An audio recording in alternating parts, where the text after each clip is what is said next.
Sometimes it seems that people only want to have one conversation when there's a diversity, there's a myriad of processes that are happening, but the work gets flattened into its political work.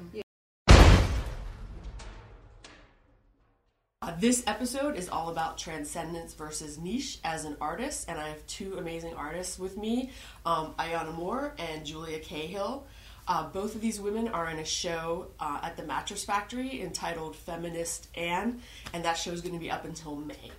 Ayanah is also the co-creator of Queer and Brown in Steeltown, a podcast that is recorded here in Pittsburgh.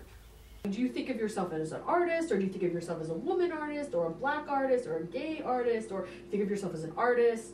Or like, do you feel like, or do either of you feel like you're beholden to any community, like in terms of the work you make, or are these even interesting questions? I mean, the idea that my work is not just political, and I've done other work than the piece in the Feminist show that is definitely not surfacely political, so I definitely feel like I'm an artist because I take so many other things into consideration along with just what I'm expressing on a daily basis. Both of you make work that is somewhat, would you call it commentary, or how would you describe the work that you make? I think that language is never present for me, but for other people. You know, I think I'm always making in response to things, but I never think, oh, I'm making this political work.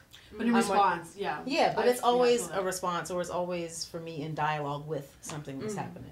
And then other people use the word political or commentary. Or, political would be such an ambiguous word, though. Because I think about social issues, those are political, but not political in the sense of, like, literal interpretation that a lot of people have. So you would call it more of having a dialogue.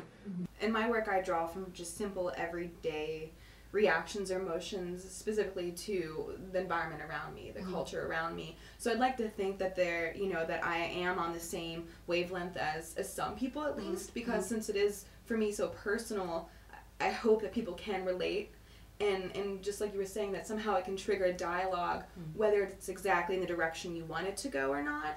I think doesn't always matter. You were asking me whether I feel like I'm representing more than myself. For me, that's not at the forefront of how I think when I make work, but certainly I'm aware of history, and that's something that I'm considering, but it's not as if I'm making work and thinking about all the people that are present in my work with me. One of the questions you laid out was like, do you feel that you are being like hypocritical in your work? And I've personally faced the challenge of like, well, you're nude in some of your work, and you're using your body in some of your work in that way, but yet you're singing against it, so how do I handle that? And I think the problem is people look at things very surfacely, saying, well, you're doing this, but you're not doing something in line with it. I think it's dangerous to have these kind of absolutes of what's positive and negative. I think that there has to be room for complexity, and there are times when objectifying can be empowering. I mean, that it can be this kind of complex thing, right?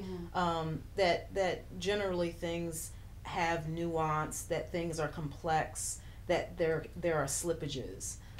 So for me, it's less about whether or not there can be a positive face on objectification. Like, all these things are really abstract in how we're talking about them, but it's really about a diversity of imagery and also that different kinds of people are empowered.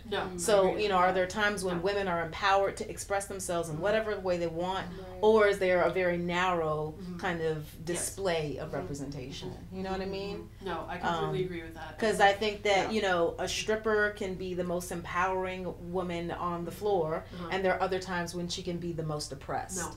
But it's about acknowledging the range of what she can embody depending on the situation, depending on the context. Does the work change depending on who made it? Like, if you find out, oh, that's a woman who made that, you take it differently. So hung up on identity that it's really hard to ignore, like, oh, I want to know who made this.